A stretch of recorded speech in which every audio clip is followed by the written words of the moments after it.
2 ساڵ بەسەر ڕووداوی بوومە لەرزەکەی قەزای دەربەندیخان تێدەپەڕێت. سەرەڕای زیانەگیانیەکان زیانێکی زۆریش بەربینا حکومیەکان و ماڵی هاوڵاتیان کەوت. دانیشتوانی قەزاکە حکومت بە کەم تەرخەم دەزانن.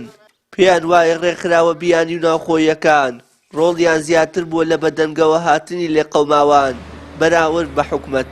ئەوەی جێگەی سەرنجی زیاتری هاوڵاتیانە هیچ کەس و لایەنێک ئاوڕی لە مزگەوتی گەورەی قەزاکە نەداوەتەوە کە بەهۆی بوومە لەرزەکەەوە بەشێکی درزی بردووە و داڕووخاوە و بەو هۆیەوە نهۆمی سەرەکی مزگەوتەکە بەڕووی نوێژخوێناندا داخراوە.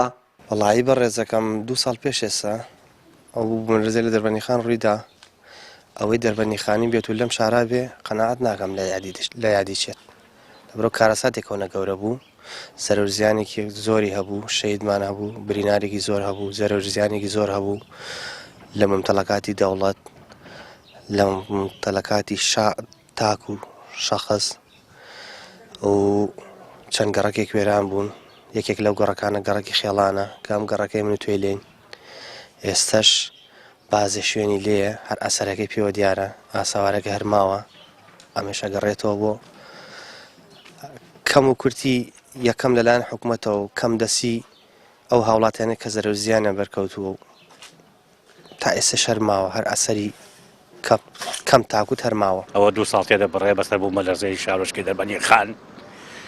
ئێمە بە پێویست نەخۆشخانەمان تێکچووە مزگەوتەکان و بە تایبەتی ماڵی خۆمان لە گەڕێکی سیروان واتەی لە کەمپی خوا لەسەر ئاوەکەی سیروان هەتای ماڵی خۆمان و خۆی وایە خۆم چاکم کرد و دۆژەنم کردوێتەوە بەس مزگەوتەکەمان بە تایبەتی مزگەوتی شاری دەربەندیخان مزگەوتی گەورە هیچ پرۆژەیەکی بۆ نەکراوە نۆژە نەکراوەتەوە و نەخۆشخانەکانمان خراپە و باش نییە و داواکارم لە بەرپرسان ئاوڕێکی لێ بدەنەوە لەم شارە بە تایبەتی بەسەر ئەم 2 ساڵەی بوومە لەرزەی شاری دەربەندیخانە.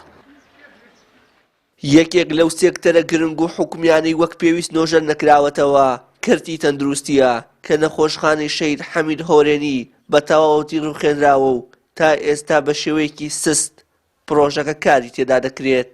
شیش وەکو پێویست نەکرا بۆ ئەوەی کە بە زۆتری کات ئەو ئاسەوارانی ئەو زیانانە چارەسەر بکرێت و لە ڕێگەی کەناڵەکەی بەڕێز شتانەوە مێوە شتێکی تر بڵێم کە کۆمەڵێک کاسبکار لە شاری دەربەندیخان کەوانەی کە دوکانی شوشەیان هەبوو شوشە چیەکان زیانێکی زۆریان بەرکەوت بەداخەوەم نەکرد ئەوان کاسبکارانی تر لە شاری دەربەندیخان کە زیانیان بەرکەوت هیچ جۆرە قەرەبوویەکیان بۆ نەکرایەوە داوام وایە حکوومەتی هەرێمی کوردستان ئیدارەی شاری دەربەندیخان هیچ لەسەرەوە کار هاوڵاتیەک زیانی بەرکەوتووە قەرەبوویان بکرێتەوە. شەوی 11 لەسەر 12 مانگی 11 ساڵی 2017 بوومە لەرزەیەک بە گوڕی 7.3 ڕۆژهەڵاتی کوردستان و باشوور و ناوچەکەی هەژاند.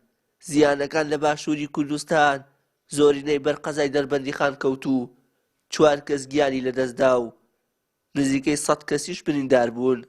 وشیار محەممەد کەناڵی ئاسمانی پەیام دەربەندیخان.